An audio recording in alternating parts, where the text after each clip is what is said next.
बहुत ही विशेष दिन है। आज है अक्षय तृतीया। सामान्यतः बाह्य जगत में ये बहुत पॉपुलर दिन है। कर्मकांड के हिसाब से लोग मुहूर्त देखने जाते हैं, लेकिन आज के दिन कोई मुहूर्त नहीं देखना पड़ता है। कर्मकांड के हिसाब से 3.5 दिन ऐसे हैं साल में जिनमें कोई मुहूर्त देखना नहीं पड़ता। जैसे एक है गुड़ी पड़वा, एक है अक्षय तृतीया, एक है दशहरा, और दिवाली को आधा माना गया, आधा दिन दिवाली का। तो उस तरह ये बड़े ही पवित्र दिन माने गए हैं। और कई सारी मुख्य घटनाएं इस दिन हुई हैं। जैसे कि सृष्टि की शुरुआत ब्रह्मा जी ने आज के दिन की।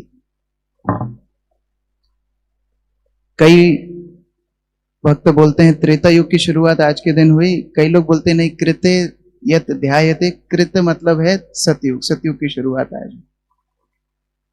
परशुराम का जन्म आज के दिन हुआ। गंगा का अवतरण आज के दिन हुआ। सुदामा भगवान कृष्ण के लिए चावल आज के दिन अर्पित किए, चिड़ा आज के दिन अर्पित किए। लक्ष्मी जी ने कुबेर को आज के दिन धन का खजांची बनाया। इस तरह कई महत्वपूर्ण लीलाएं आज के दिन हुई। लेकिन हमारे लिए इसका विशेष महत्व है।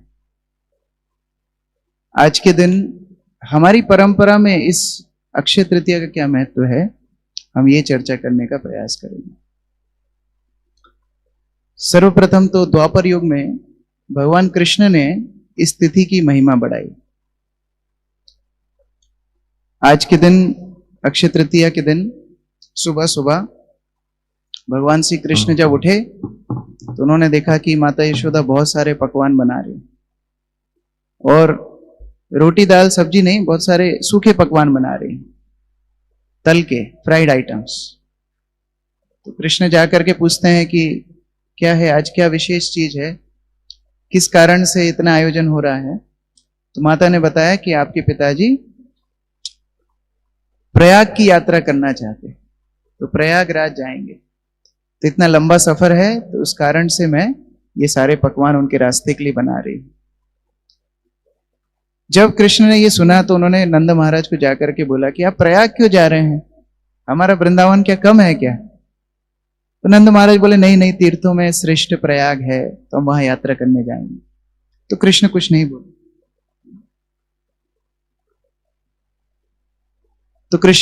बोले।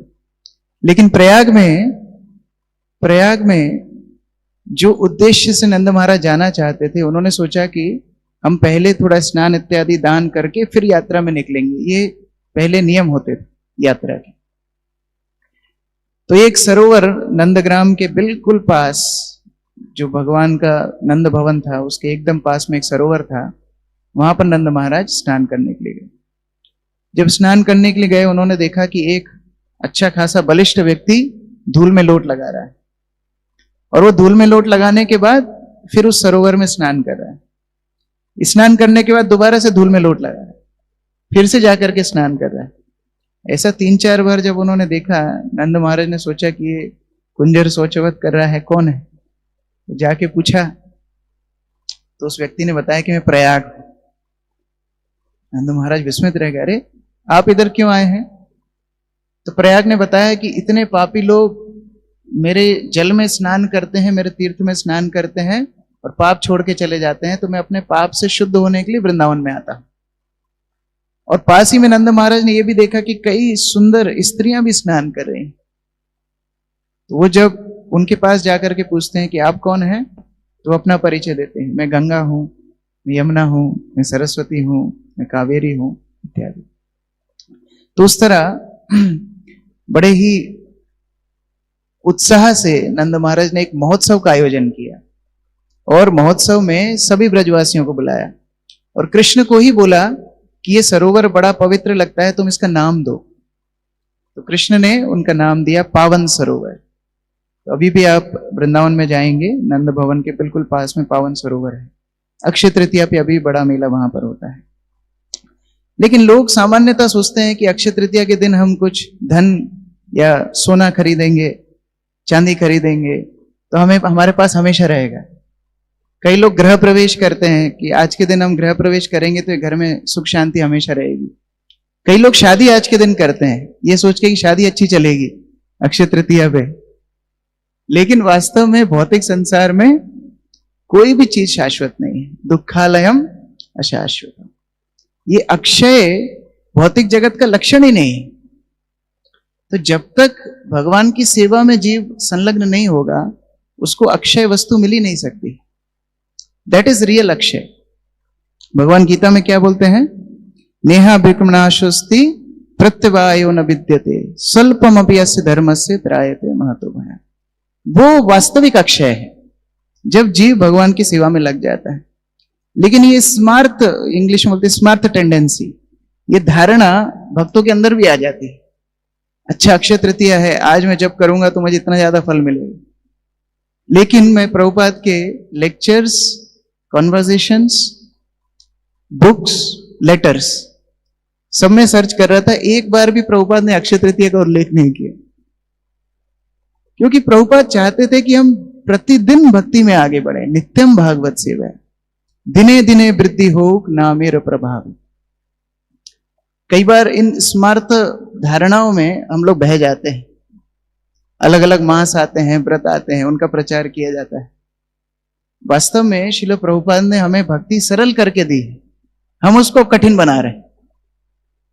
हमको भक्ति सरल भाव से प्रतिदिन, every day should be a opportunity to go closer to Krishna. प्रतिदिन कृष्ण के निकट जाने के लिए हमारा संकल्प होना चाहिए। हाँ, हो सकता है हम इन त्योहारों को प्रचार के लिए इस्तेमाल कर सकते हैं। It's called bridge preaching. प्रचार के लिए हम इनका महत्व बताएं, लोग उसी बहाने मंदिर आएं और उसके बहाने हम उनको कृष्ण भक्ति का प्रचार कर दें। लेकिन जो भक्त साधन भक्ति में संलग्न हैं, गुरु का आश्रय लेकर के भक्ति कर रहे हैं, उनको प्रतिदिन अक्षय तृतीया बनाना है। उनकी तो हर भक्ति अक्षय है। क्या भक्ति का कभी नाश होता है?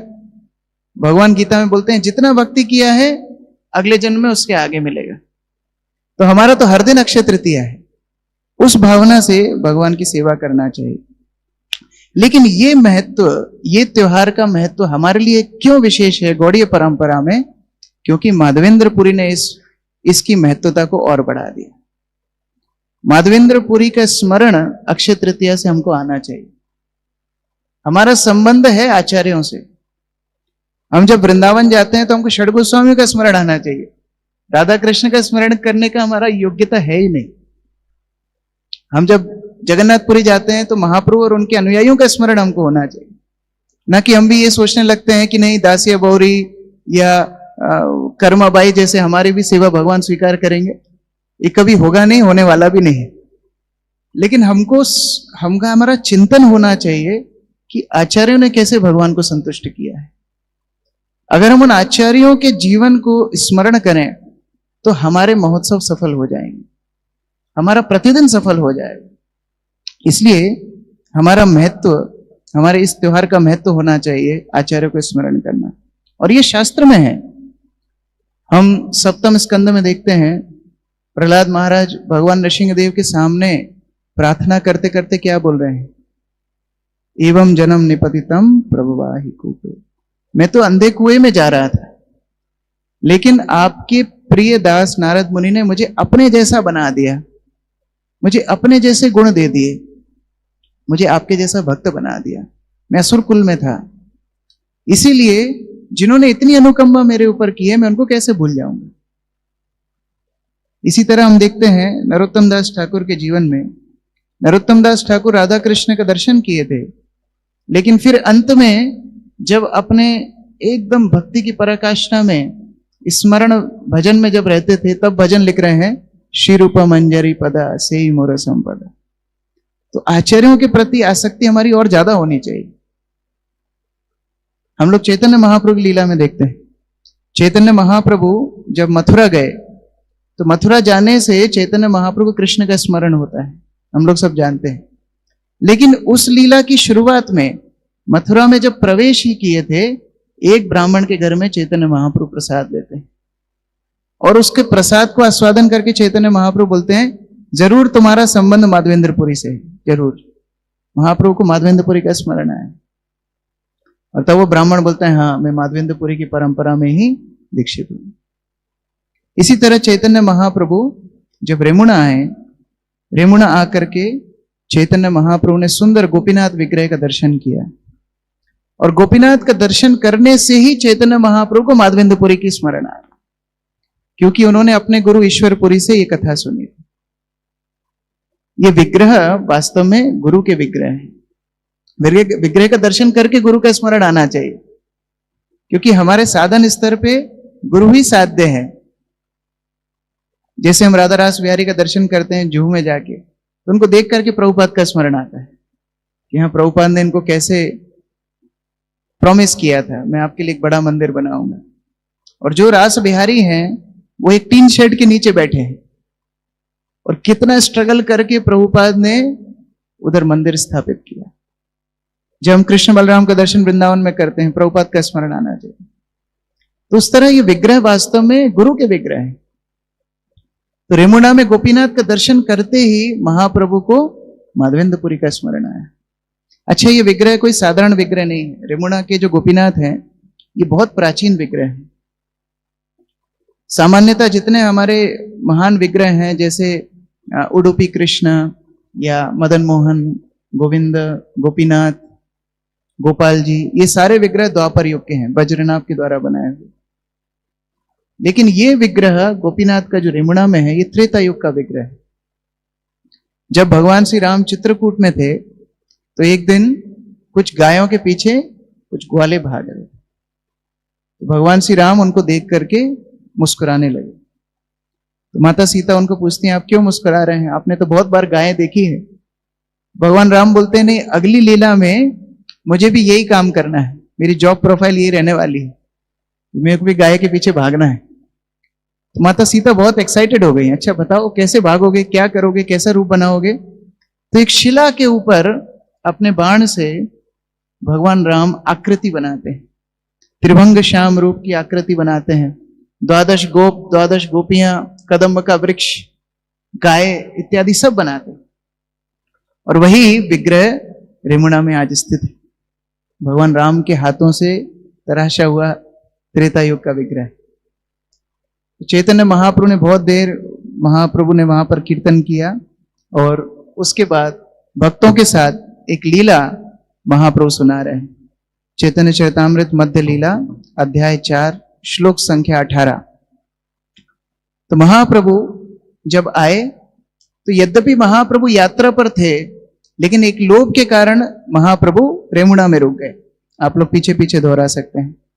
महाप्रसाद खीर लोभे रहिला प्रभु तथा, पूर्वे ईश्वर पुरी तारे कहिया छेन कथा। और महाप्रसाद का लोभ भी क्यों था, फिर दोबारा से गुरु भक्ति के यहां पर शिक्षा है। महाप्रसाद का लोभ भी क्यों था, इसलिए नहीं कि अमृत के लिए बहुत टेस्टी बनती है। सामान्यतः हम लोग उसी के बहाने चलते हैं ना, जुहू का स्वीट समोसा फेमस है, फिर जुहू में करेला भी समय भगवान को अर्पित होता है। लेकिन भगवान चैतन्य महाप्रभु अपने उदाहरण से बता रहे नहीं, ईश्वरपुरी ने ये अमृत के लिए महाप्रसाद का गुणगान किया था, क्योंकि गुरु से श्रवण किया है, उस प्रसाद की महिमा बढ़ गई। हमारा एक अनुभव है, हम लोग एक बार चर्चा कर रहे थे, कृष्ण मुकुंद प्रभु बता रहे थे, वो जब पहली बार जगन्नाथपुरी गए, उनने जगन्नाथ का प्रसाद लिया, तो प्रसाद लेते लेते उनके मन में एक विचार आ गया कि अरे ये तो मतलब फीका प्रसाद है, ऐसा मन में आ गया। वो खुद ही शेयर कर रहे थे।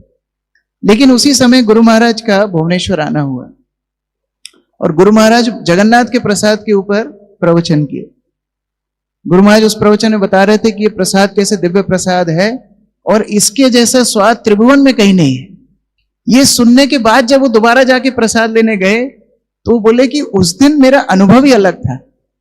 क्या बदला, जगन्नाथ बदले, प्रसाद बदले, कृष्ण मुकुंद प्रभु बदले?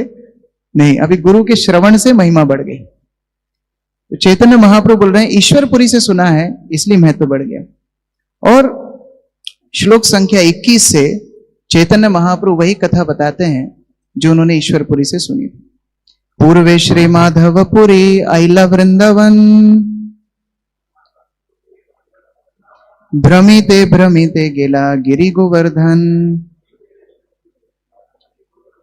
पूर्व काल में माधवेंद्रपुरी वृंदावन में आए और वृंदावन में आकर के गोवर्धन की परिक्रमा करके गोविंद कुंड पर स्नान करके बैठ गए, हरिनाम का जप करने लगे। हरिनाम जप करते करते बहुत समय बीत गया, संध्या काल समय आ गया। श्लोक संख्या 24।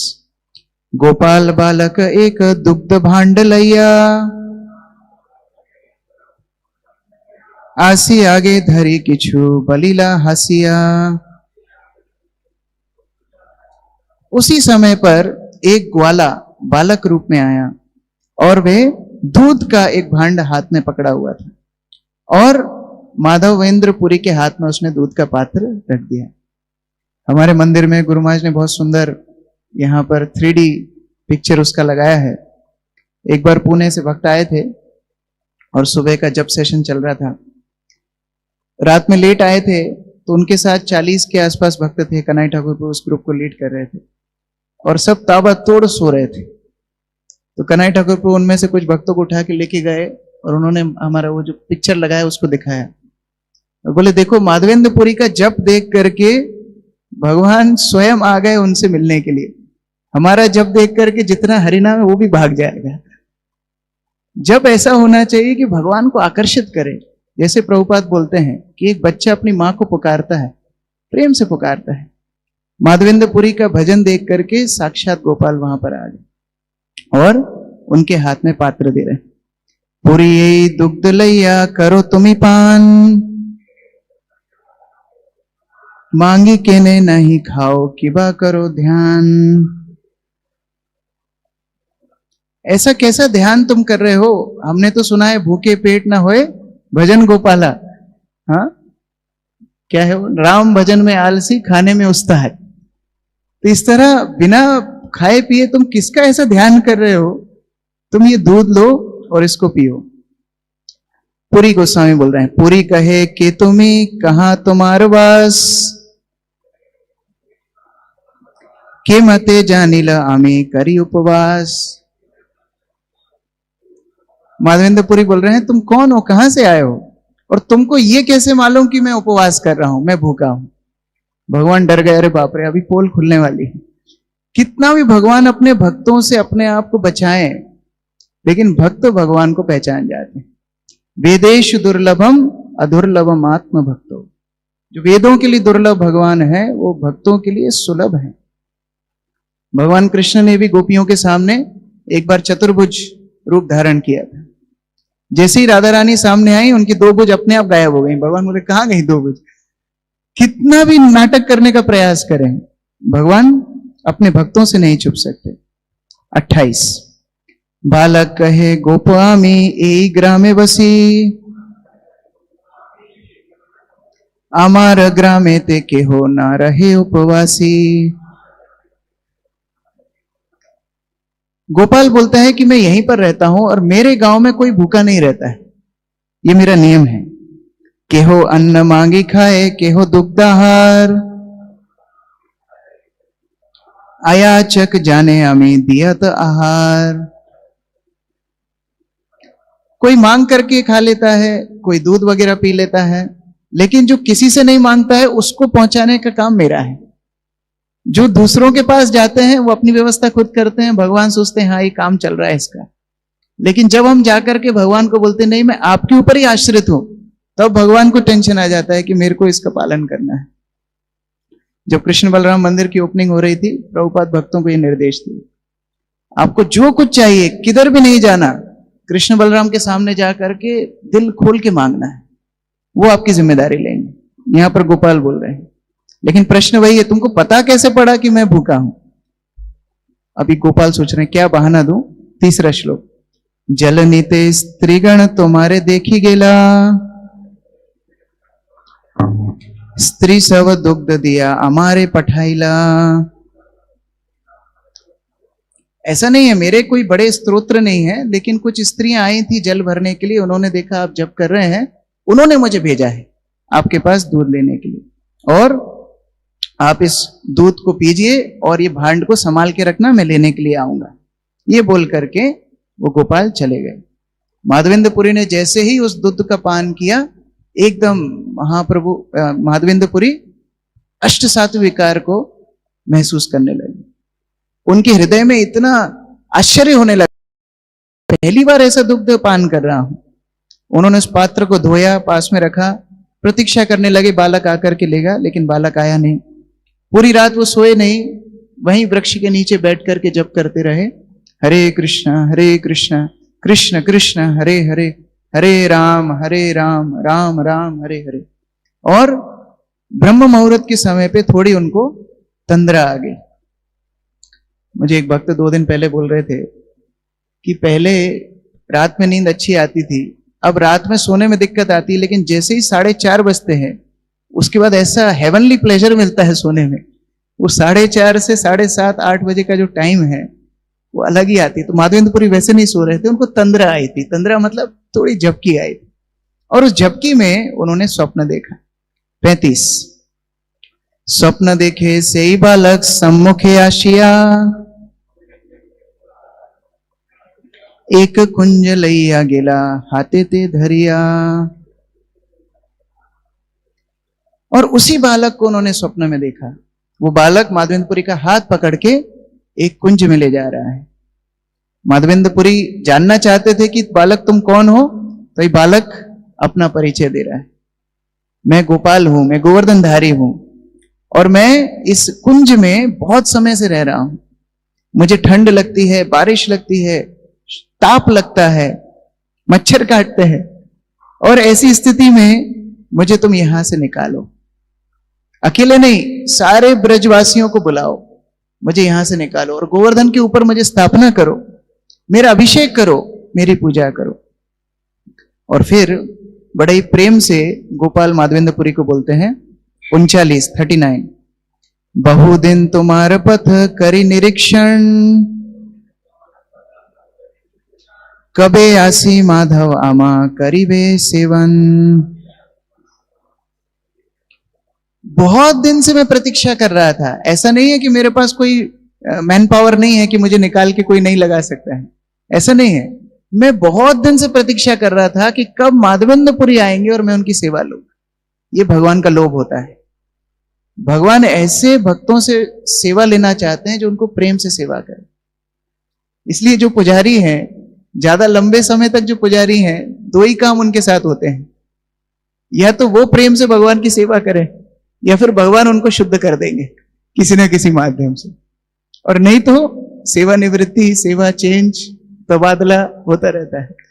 लेकिन लंबे समय तक सेवा कौन कर सकते हैं? जिनका वास्तव में प्रेम है। भगवान प्रतीक्षा कर रहे हैं माधवेंद्रपुरी के लिए। तुम्हार प्रेम वशे करी सेवा अंगीकार,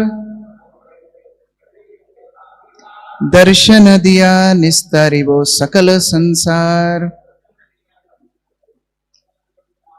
आपके प्रेम के कारण मैं आपसे सेवा स्वीकार करने के लिए प्रकट होऊंगा, और मेरे प्रकट होने से सारे संसार का उद्धार हो जाए।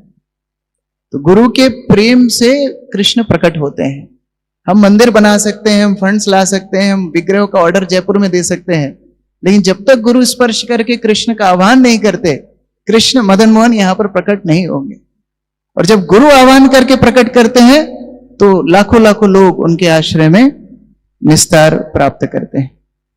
45 माधवेंद्रपुरी जब ये स्वप्न को देखे, उनकी तंद्रा भंग हुई, उस समय पर विलाप करने लगे। श्री कृष्ण के देखिनु मुई नारी नो चिनिते, ए तो बोली प्रेमावेशे पड़िल भूमिते। खणेक रोदन करी मन कैल धीर,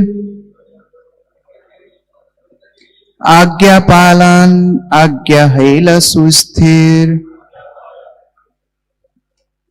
कृष्ण मेरे सामने आए और मैं कृष्ण को नहीं पहचान पाया। ये विलाप माधवेंद्रपुरी करने लगे, रुदन करने लगे, लेकिन थोड़े ही समय पर सुस्थिर हो गए। क्यों? क्योंकि सेवा पालन करना है, ये ज्यादा जरूरी है। हमारी परंपरा में भाव से ऊपर सेवा को रखा गया है। भाव को ज्यादा भाव नहीं दिया हमारी परंपरा में, सेवा को ज्यादा प्राथमिकता दी है। जैसे श्रुत कीर्ति प्रभु बता रहे थे कि जब उन्होंने ये खबर सुनी हवाई में, उनको फोन पे खबर आई थी कि श्रील प्रभुपाद ने देह छोड़ दिया है, तो वो इतने क्लांत हो गए थे, वो मंदिर के बाहर थे, वो ड्राइव करके मंदिर आ रहे थे और वो मन में यही सोच रहे थे कि प्रभुपाद अब चले गए हैं और मुझे भक्तों को ये सब बताना है। वो इतने दुखी थे, इतने क्लांत थे कि वो गाड़ी को मंदिर की दीवार में ठोक दिए, इतने क्लांत थे, लेकिन अपने आप को स्थिर किया। हम लोग उस अनुभव से गुजरे हैं। जैसे जब गुरु महाराज के तिरुभाव की न्यूज आई थी तो सभी लोग बड़े दुखी तो थे ही, लेकिन भक्ति प्रेम स्वामी महाराज वो सबको बता रहे थे क्या क्या करना है। हम लोग ऊपर गए, वो बता रहे थे अभी गुरु महाराज क्वार्टर्स में रहेंगे तो उनका शयन टाइम पे होना चाहिए, उनको भोग लगना चाहिए। क्या प्रेम नहीं है? लेकिन प्रेम से ज्यादा सेवा है। मैं सूरत गया था, मुझे भक्त लोग ब्रजेंद्र कृष्ण प्रभु का उदाहरण बता रहे थे। जैसे न्यूज आई 6:25 और 6:30 बजे ऑल्टर में जाना है, भगवान को भोग लगाना है, आरती करना है, प्रतिदिन प्रभु जी करते हैं। तो जब खबर आई तो क्या करना चाहिए? बैठ के रोना चाहिए कि गुरु के स्थापित विग्रहों की पूजा होना चाहिए? आधे घंटे बाद रो सकते हैं, लेकिन गुरु की सेवा ज्यादा आवश्यक। ये हमारी परंपरा की शिक्षा है। अभी हम जब श्री श्रीमद गोपाल कृष्ण गोस्वामी महाराज के तिरुभाव महोत्सव में गए थे, हम लोग गाड़ी से जा रहे थे और 1-1.5 घंटे बाद ही प्रसाद लेने के लिए रुके। तो वहां मैं देख रहा था कि हम सब गाड़ी से उतर रहे हैं और दक्ष संकर्षण प्रभु, सर्वज्ञ विष्णु प्रभु झाड़ू लेके जगह साफ कर रहे हैं जिससे भक्त लोग बैठ के वहां प्रसाद ले सके। गुरु का अभी अभी तिरुभाव हुआ है, खबर आई है, हम लोगों को ये काम करना चाहिए उनको मदद करने के लिए, वो लोग हमारी सेवा कर रहे हैं। और जब हम वापस लौट रहे थे तो रास्ते में सर्वज्ञ विष्णु प्रभु बोलते हैं, प्रभु जी मेरी 8 बजे से भक्ति शास्त्री क्लास है, कृष्ण मुकुंद प्रभु नाराज होंगे तो टाइम पे पहुंच के मैं क्लास अटेंड करूंगा। अगले दिन दक्ष संकर्षण प्रभु मुझे बोलते हैं, प्रभु अक्षय तृतीया हमारा मेन फंड रेजिंग इवेंट होता है, तो मैं मैसेज भेजूंगा, मैं पोस्टर भेजूंगा। सेवा को प्राथमिकता है। माधवेंद्रपुरी ने रोना धोना बंद किया, सेवा करना शुरू किया। माधवेंद्रपुरी सारे गांव वासियों को इकट्ठा किए और कुंज में गए, अलग अलग झाड़ियों को साफ किया, गोपाल का दर्शन मिला। और गोपाल इतने भारी थे, बलिष्ठ बलिष्ठ लोगों को ले जाकर के गोपाल को उठाया, गोवर्धन पर्वत के ऊपर लेकर के गए। एक शिला से उनका आसन बनाया और एक शिला से उनके पीछे का जैसे बैक रेस्ट होता है वो बनाया और वहां पर गोवर्धन पे गोपाल को स्थापित किया। 900 पात्र में गोविंद कुंड से जल लेकर के उनका अभिषेक किया, पंचगव्य से, फिर पंचामृत से अभिषेक करने के बाद उनको षोडश उपचार किए और एक अन्नकूट का आयोजन किया। इतना प्रसाद बनाया, इतना भोग बनाया कि सबको स्मरण हो रहा था कि द्वापर युग में जैसे कृष्ण ने अन्नकूट किया था, उसी प्रकार से आज माधवेंद्रपुरी ने पुनः रिकैप कर दिया है। और गोपाल इतने दिन से भूखे थे, सब कुछ खा गए, खत्म। तो ब्रजवासी देखने लगे, अरे इतनी मेहनत से बनाया और जितना राशन था सब तो बना दिया, अभी हमको कुछ मिलेगा कि नहीं मिलेगा? तो माधवेंद्रपुरी ने भगवान को प्रार्थना की, गोपाल के स्पर्श से पुनः सारा प्रसाद प्रकट हो गया और उस स्थान पे अनेक अनेक लोग आने लगे। उस स्थान का नाम पड़ा यतिपुर। यति मतलब होता है सन्यासी। माधवेंद्रपुरी के नाम पर उस स्थान का नाम पड़ा यतिपुर। फिर कालक्रम में भाषा छन्न होने से यति का जति हो गया, पुर का पुरा हो गया, जतिपुरा नाम पड़ गया। तो स्थान पे महोत्सव होने लगा। और ये महोत्सव का अरेंजमेंट कितने टाइम में हुआ? एक दिन उद्योग गया 6 महोत्सव कैला 79। गोपाल प्रभावे है अन्य न जानिला। एक दिन के भीतर इतना आयोजन करना कैसे संभव था? प्रेम के बल पर। एक मंदिर का भी निर्माण किया, एक टेम्पररी मंदिर का, सबको प्रसाद खिला गया। माधवेंद्रपुर ने रात में थोड़ा सा कुछ दुग्ध आहार लिया और अलग अलग गांव से माधवेंद्रपुरी के पास निवेदन आने लगा कि हम भी अन्नकूट करेंगे, हम भी अन्नकूट करेंगे। एक एक दिन एक एक गांव भगवान गोपाल की सेवा में करने लगे। क्यों? 95 ब्रजवासी लोकेर कृष्ण सहज प्रीति, गोपालेर सहज प्रीति ब्रजवास प्रति। ब्रजवासियों की सहज प्रीति है गोपाल के लिए, और गोपाल की भी सहज प्रीति है ब्रजवासियों के लिए, इसलिए तुरंत काम होता है। जहां प्रेम है वहां बहाने नहीं होते। कई बार सेवा मिलती है, हमको लगता है अरे इतना शॉर्ट नोटिस, अरे ऐसा, अरे वैसा। जहां प्रेम है व्यक्ति अपनी लिमिट से आगे जाकर के सेवा करता है। एक दिन के अंदर मंदिर तैयार हो गया, अभिषेक हो गया, इंस्टॉलेशन हो गई, प्रसाद वितरण हो रहा है, सब आयोजन हो रहा है। अब ब्रजवासी भी गोपाल को कुछ देना चाहते हैं। 102 एक एक ब्रजवासी एक एक गाभी दिला, सहस्र सहस्र गाभी गोपाले रहैला। सभी ब्रजवासियों ने सोचा क्या दें क्या दें, क्या गिफ्ट दें। अच्छा, कई बार हम गिफ्ट देते हैं तो ड्रॉर में देखते हैं कौन सी चीज बहुत दिन से यूज में नहीं आई है, दूसरे ने गिफ्ट की थी रखी हुई है, फॉरवर्ड कर देता हूं। ये किताब मेरे पास 3 है तो 2 कॉपी रखता हूं, आगे फॉरवर्ड कर दूंगा। ऐसा नहीं सोचा ब्रजवासियों ने। ब्रजवासियों ने सोचा ये गोपाल है, गोपाल मतलब गायों को प्रेम करते हैं, तो हम सबके पास से एक एक गाय हम गोपाल को देंगे। हजारों हजारों गाय गोपाल के पास आएंगे। तो जब हम भगवान को कुछ अर्पित करते हैं, हमको ये सोचना चाहिए हमारा सौभाग्य है। भगवान Krishna is not beneficiary of our donation, we are beneficiary of our donation. हमको हमारा सौभाग्य है कि भगवान ने हमारी सेवा स्वीकार की है। तो आज का दिन बहुत महत्वपूर्ण है। आप संपर्क कर सकते हैं स्काई डिपार्टमेंट से डोनेशन करने के लिए। हरि हरि। बाद में माधवेंद्रपुरी ने 2 ब्राह्मणों को दीक्षा दी, दीक्षा दे करके पुजारी नियुक्त किया। वो दोनों ब्राह्मण बंगाल से आए थे। ये परंपरा माधवेंद्रपुरी ने जो शुरू की अभी तक चल रही। हर मंदिर में पुजारी बंगाली 1-2 मिल ही जाएंगे, तो माधवेंद्रपुरी ने शुरू की है। तो माधवेंद्रपुरी इस तरह 2 साल तक महोत्सव करते रहे। 2 साल के बाद एक दिन माधवेंद्रपुरी को एक स्वप्न आया। 106 गोपाल कहे पुरिया मार ताप नहीं जाए, मलयज चंदन लेप तबे से जुड़ाए। माधवेंद्रपुरी गोपाल माधवेंद्रपुरी को बोल रहे हैं, माधवेंद्र मुझे बहुत गर्मी लग रही, मेरा ताप नहीं जा रहा है। तो माधवेंद्रपुरी सोचते हैं अच्छा दोबारा अभिषेक करते हैं फिर। नहीं, मलय चंदन चाहिए मुझे, सबसे कॉस्टली चंदन, मलय चंदन मुझे चाहिए। देखो, जो अयाचक वृत्ति वाला साधु है, जो खुद भूखा रहेगा लेकिन कुछ मांग नहीं सकता। हमारे षोडश उपचार में सबसे महंगा आइटम चंदन ही होता है, और चंदन मांग रहे हैं उस बाबा से, चंदन लेके आओ। ठीक है, कहां से लाना है? मलयज आन जाइया नीलाचल हईते, अन्य हईते नहीं तुमो चलो हो तरिते। और कहां से लाओ? नीलाचल से लाओ। क्यों नीलाचल? क्यों? वो ओल्डेस्ट दुकान है, ओल्डेस्ट। सतयुग में जब महाराज इंद्रद्युम्न ने जगन्नाथ की स्थापना की थी तो कैसे पूजा करना ये पता नहीं था। तो जगन्नाथ ने ही इंद्रद्युम्न महाराज को बताया था कौन से मास में कौन सा उत्सव मेरा करना है, और इस मास में चंदन यात्रा करनी है, ये महाराज इंद्रद्युम्न को जगन्नाथ ने बताया। तो वहां ये परंपरा युगों से चल रही थी। भगवान के जो मदन मोहन विग्रह है, उत्सव विग्रह है जगन्नाथ का, उनको पूरा चंदन से ढका जाता है युगों युगों से। तो वहां जाओ, वहां तुमको एकदम बेस्ट क्वालिटी, एक्सपोर्ट क्वालिटी चंदन मिलेगी, वहां से चंदन लेकर के आओ। स्वप्न देखी पुरी गोसाई हैला प्रेमावेश,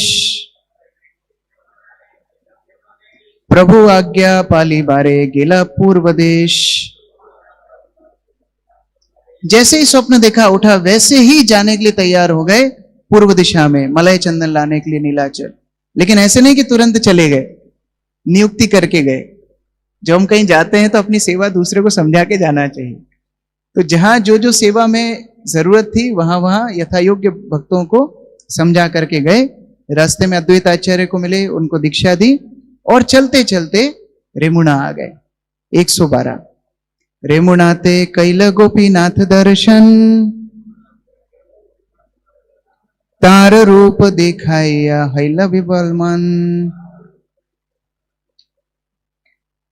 माधवेंद्रपुरी रेमुणा में गए, गोपीनाथ का दर्शन किया, इतने पुराने विग्रह हैं, दर्शन करके एकदम भावाविभोर हो गए और सोचने लगे कि मेरे गोपाल की सेवा भी मुझे इसी तरह करना है। पता करता हूं क्या क्या भोग गोपाल को लगता है, गोपीनाथ को लगता है। पुजारियों से पूछने लगे, पुजारी बताते हैं किस तरह हम श्रृंगार करते हैं, पूजा करते हैं, लेकिन हमारे मंदिर की विशेषता है अमृत केली खीर। ये अमृत केली खीर दूध को उठा करके एकदम रबड़ी से भी गहन बना करके हम लोग बनाते हैं, गोपीनाथ को हम अर्पित करते हैं। गोपीनाथेर खीर बलि प्रसिद्ध नाम जार, पृथ्वी ते अच्छे भोग कहां नहीं यार। तो ये गोपीनाथ की खीर नाम से पूरी पृथ्वी में प्रसिद्ध है, इसके जैसी खीर और कहीं नहीं मिलती है। तो माधवेंद्रपुरी सोचने लगे हमारे गोपाल बड़े नटखट है, उनको चंदन भी चाहिए तो कौन सा, जगन्नाथ से कंपटीशन कर रहे हैं, बेस्ट चंदन चाहिए, तो खीर भी उनको चाहिए तो बेस्ट ही चाहिए। तो अगर ये खीर थोड़ी चखने के लिए मिल जाए तो ये खीर मैं वैसे की वैसी बनाऊंगा और गोपाल को अर्पित करूंगा। लेकिन उसी समय घंटी बज रही थी, जैसे अभी घंटी बज रही है, भोग लग रहा है, तो घंटी बज रही थी, तो उनको तुरंत बड़ी ग्लानि हुई, अरे भगवान का भोग लग रहा है और मैं इस तरह आचरण कर रहा हूं, कहां तो मैं आयाचक वृत्ति का था और कहां मैं भोग करने की वासना रख रहा हूं। 123 अयाचक वृत्तिपुरी विरक्त उदास, अयाचिते पाइले खान नहीं उपवास, प्रेमामृते तृप्त शुद्धा तृष्णा नहीं बाधे,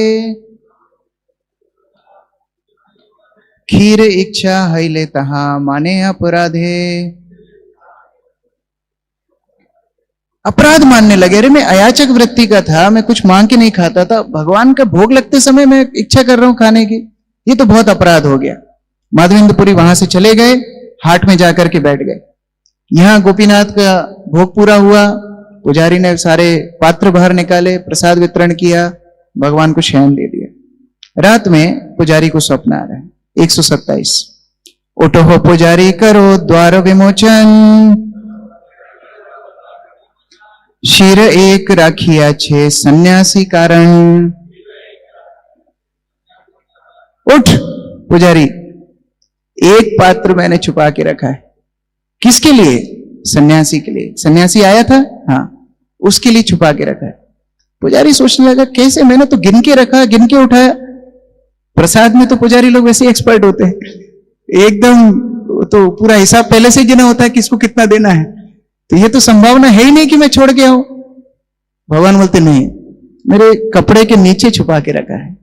पुजारी गए, स्नान करके देखा भगवान के वस्त्र के नीचे एक पात्र रखा हुआ है, निकाल के गए और ढूंढने लगे माधवेंद्रपुरी कौन है, माधवेंद्रपुरी कौन है, सब जगह ढूंढने लगे और जाकर के हाट में माधवेंद्रपुरी को देखा। जब पूछा आप माधवेंद्रपुरी हैं, हाँ मैं ही अधम हूं। अरे आप अधम नहीं है। 123 शीर लहा जय जार नाम माधवपुरी, तुमा लागी गोपीनाथ खीर कैल चोरी। या इंग्लिश में शीर लिखा है, लेकिन गुरु महाराज मुझे करेक्शन किया, ये शीर नहीं है, खीर है। खीर कैल चोरी, खीर माधवपुरी आप कैसे पतित हो सकते हैं, आपके लिए साक्षात गोपीनाथ ने खीर चोरी की है। खीर लैया सुखे तुम्ही करो भक्षणे, तुमा समा भाग्यवान नहीं त्रिभुवने। आपके जैसा भाग्यवान त्रिभुवन में कौन होगा, साक्षात गोपीनाथ ने आपके लिए खीर चोरी की है, आप इस प्रसाद को स्वीकार कीजिए। माधवेंद्रपुरी इतना गदगद हो गए, उस पात्र से खीर खाई, उस पात्र को तोड़ के वो मिट्टी को भी खाने लगे और हर दिन थोड़ा थोड़ा उसको बाद में भी खाते थे। प्रेमावेश में पूरी तरीके से डूब गए। 141 ठाकुर मोरे खीर दिला लोक सब सुनी, दिने लोक बिड़ा हमें हबे मोर प्रतिष्ठा जानी। माधवेंद्रपुरी सोचने लगे भगवान ने तो मेरे लिए खीर चोरी की है, लेकिन ये खबर तो तुरंत फैल जाएगी, पुजारी तो तुरंत बता देगा, और ये खबर जब फैल जाएगी तो बहुत सारे लोग मुझे सम्मान करेंगे, ये प्रतिष्ठा मेरी भक्ति के लिए अच्छा नहीं। वे हम सब कितना कुछ छोड़ के आए हैं, लेकिन ये सूक्ष्म प्रतिष्ठा की आशा मन में हमेशा रहती है। ये प्रतिष्ठा की आशा माधवेंद्रपुरी ने छोड़ी है, और वहां से तुरंत उसी रात माधवेंद्रपुरी निकल गए, जगन्नाथपुरी पहुंच गए। लेकिन उनके जगन्नाथपुरी पहुंचने से पहले उनकी कीर्ति महिमा जगन्नाथपुरी पहुंच गई। शुक्र है उस समय पर व्हाट्सएप, फेसबुक, इंस्टाग्राम नहीं थे, तो भी खबर पहुंच गई। और उसी समय पर माधवेंद्रपुरी के पास सब लोग आ गए। चैतन्य चरितामृत कृष्णदास कविराज गोस्वामी बोल रहे हैं 146, प्रतिष्ठार स्वभाव एहि जगते विदित, ये ना वांछे तार है विधाता निर्मित। प्रतिष्ठा का स्वभाव ऐसा है, बहुत महत्वपूर्ण, जो लोग फेमस होना चाहते हैं उनके लिए प्रतिष्ठा का स्वभाव ऐसा है कि जो प्रतिष्ठा की आशा नहीं करेगा उसके पास प्रतिष्ठा आएगी। ये स्वभाव है। यद्यपि उद्वेग होइला पलाइते मन, ठाकुरेर चंदन साधन होइलो बंधन। माधवेंद्रपुरी जैसे ही जगन्नाथपुरी में प्रवेश किए तो अलग अलग जो व्यापारी थे, दुकानदार थे, पांडा थे, उनको पूछ रहे थे कि चंदन कहाँ मिलेगा। तो लोग, बाहर से कोई व्यक्ति आता है तो पूछते ही हैं, आप कहाँ से आए हैं? मैं गोवर्धन से आया हूं। अच्छा, आपका नाम क्या है? मेरा नाम माधवेंद्रपुरी। जैसे ही माधवेंद्रपुरी सुना, सब लोग ने घेर लिया, अच्छा आप माधवेंद्रपुरी हैं। क्योंकि अगर उनकी दुकान से माधवेंद्रपुरी चंदन लेके जाएंगे तो वर्ल्ड फेमस दुकान हो जाएगी। अमिताभ बच्चन कहीं कटिंग करा ले तो लगाएगा ना फोटो वहां पर। तो उस तरह से माधवेंद्रपुरी को सब घेरने लगे। अच्छा, माधवेंद्रपुरी फिर वही प्रत्याशा, वही आशा से तो आए थे कि मेरा मान सम्मान ना हो, तो उनकी इच्छा हुई मैं यहां से भी भाग जाता हूं। लेकिन फिर उन्होंने सोचा नहीं, सेवा पूरी करनी है। सेवा के लिए रोना धोना भी सहन किया, सेवा के लिए सम्मान भी सहन किया। ये उनके लिए और कठिन था, सम्मान सहन करना। वहां पर माधवेंद्रपुरी जो जितना चंदन दे रहा था वो स्वीकार करने लगे। अच्छा, गोपीनाथ भी जो खीर चोरी किए हैं उसके दो प्रयोजन हैं। एक तो माधवेंद्रपुरी से प्रेम करते थे, भक्त ने आशा की है तो खीर भिजवा दी। दूसरा, अगर गोपीनाथ खीर चोरी नहीं करते और जगन्नाथपुरी में यह बात नहीं पहुंचती कि माधवेंद्रपुरी वही है जिनके लिए गोपीनाथ ने खीर चोरी की है, तो उनको इतना सा चंदन भी कोई देता? आप लोग चंदन घिसते हो, थोड़ा बच जाता है, किसी को देते हो? नहीं देते हो। हम वो सोचते हैं कि नहीं, हम ही रख लेंगे, हम पूजा में काम कर लेंगे, क्रश करके फिर पाउडर बना लेंगे। तो चंदन क्यों किसी को कोई देता उनको? ना पैसा है ना पहचान है। लेकिन क्योंकि गोपीनाथ ने खीर चोरी की, सेवा सरल बना दी। हम जब भगवान के लिए सेवा का प्रयास करते हैं, भगवान हमारी सेवा में मदद करते हैं। माधवेंद्रपुरी के पास कई लोग आ गए और उनको बहुत सारे चंदन, कपूर इत्यादि देने लगे। राजा के पास खबर चली गई, गजपति महाराज ने उनको चंदन दिया, और इतना चंदन, किलो दर किलो चंदन, किलो दर किलो कपूर हो गया। 152, एक विप्र एक सेवक चंदन वहिते, पुरी गोसाई संगे दिला संबल सहिते। तो राजा ने ये सब आयोजन किया। एक ब्राह्मण, एक सेवक चंदन ढोने के लिए दिया, और जितने भी द्रव्य मुद्रा लगती रास्ते में उन सबको दिया।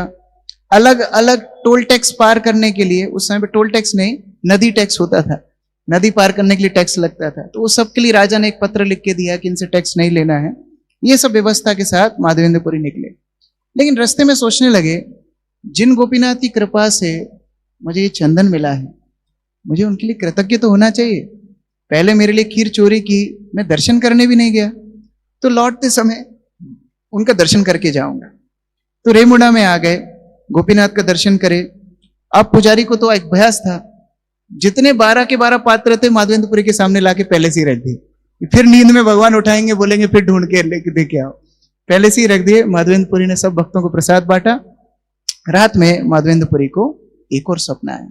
159, कर्पूर सहित घसी ये सब चंदन, गोपीनाथेर अंगे नित्य करो हो लेपन।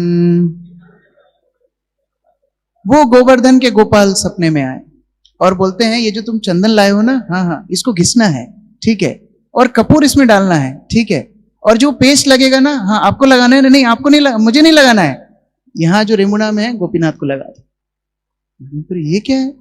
इतने दूर भेजा मुझे, मैं सामान लेके आ रहा हूं, आप गोपीनाथ को लगाने के लिए क्यों बोल रहे हैं? गोपीनाथ आमार से एक ही अंग है,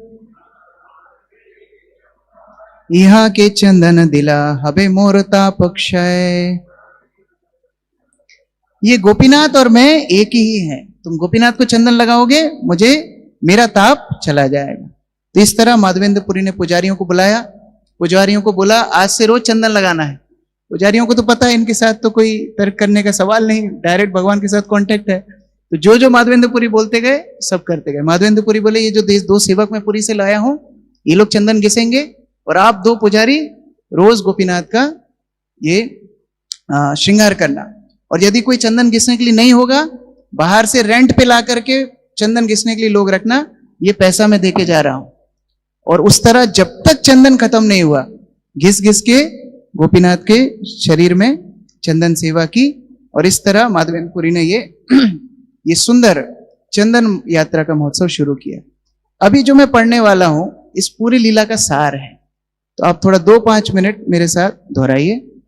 170 श्रीमुखे माधवपुरीर अमृत चरित,